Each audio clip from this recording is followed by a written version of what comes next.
很多新移民和准移民的朋友，包括我自己的一些国内的朋友呢，都会问到说，在多伦多生活到底要多少钱才够用？那今天呢，我就和我的同事上一起会对这个问题展开一下讨论。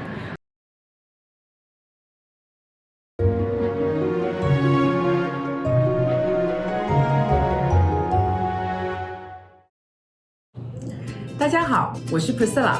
大家好，我是尚。今天我们以自己为例，聊一聊在多伦多生活、家庭和个人的生活开销情况。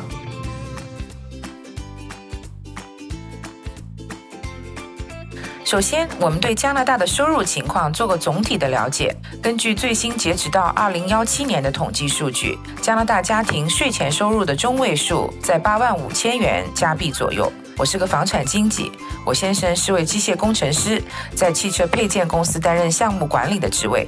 我俩的收入在中位数之上，应该算是比较常见的中产阶级移民家庭。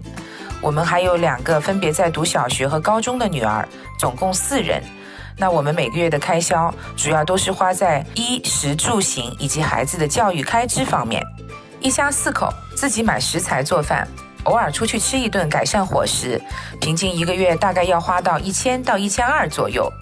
在加拿大，由于人工成本高，相对于国内，出去吃饭是非常贵的。即使只是路边的简餐，算上小费跟税之后，人均也要15加元起。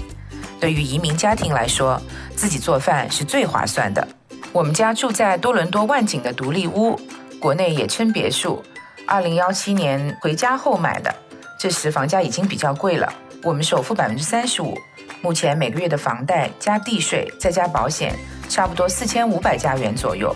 2017年之后，低价位段的联排正屋和公寓受新移民涌入和就业强劲带来的需求影响，升值迅猛。但是高价位的独立屋面临比较严苛的贷款政策，却几乎没有涨价，有的地段还有轻微的贬值。所以如果新移民朋友现在入手独立屋，每月跟房屋相关的费用可能会比这个低一些。我和我先生每人都有1辆车，每个月车贷、保险、油费等等加起来差不多2200加元。当然，由于我是房产经纪，有带客人看房的需求，所以会租好一点的车。一般家庭的话，省一点能比这个低小几百元。此外，子女教育无论在哪儿都是一笔庞大的开销，有些家庭会选择私校。我的2个女儿读的都是公立学校，基本没有什么额外费用，但是我们还是在他们的课外活动和兴趣学习上有180加元左右的费用。这应该不属于高的，因为上的都是些社区中心的课程，定价本就比较亲民。我感觉加拿大的个内生活杂项比在国内贵，水电费、暖气、手机跟网络全加起来的话，一家人至少每月要500加元。除此以外，买衣服、日用品，偶尔社交也会带来额外的开支。不过衣服在加拿大不贵，如果心态平和，不买名牌、不攀比的话，一家人平均每月150加元就能盖住。来家后，我们比在国内时大幅减少了旅游上的花费，散心很多都在周边的城市爬爬山、走走步道达成。一年在这个方面的花费大概在3-4千加币左右。种种开销相加，一个中产阶级家庭在多伦多每年要花11万加币才能够不奢华的生活。注意，这是税后的开销。加拿大的收入税并不低，这意味着税前收入可能需要达16万左右才能应付这样的开销。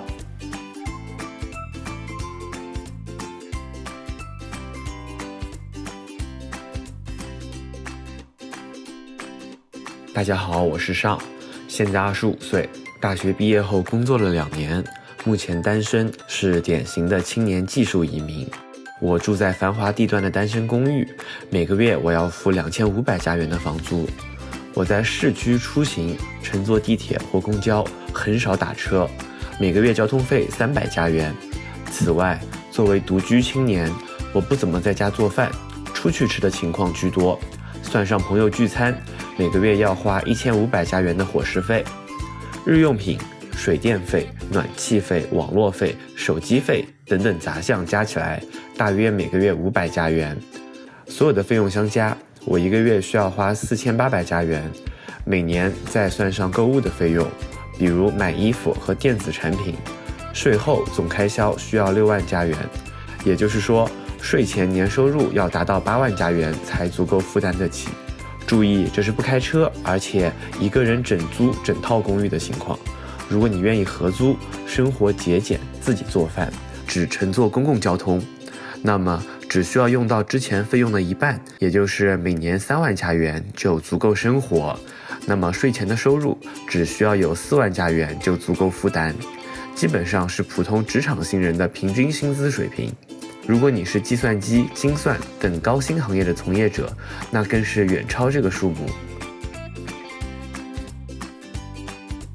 总的来说，多伦多的物价水平偏高，购物税更高达13%，但这里生活环境惬意，社区氛围好，对华人非常友善，孩子能够受到更全面的教育。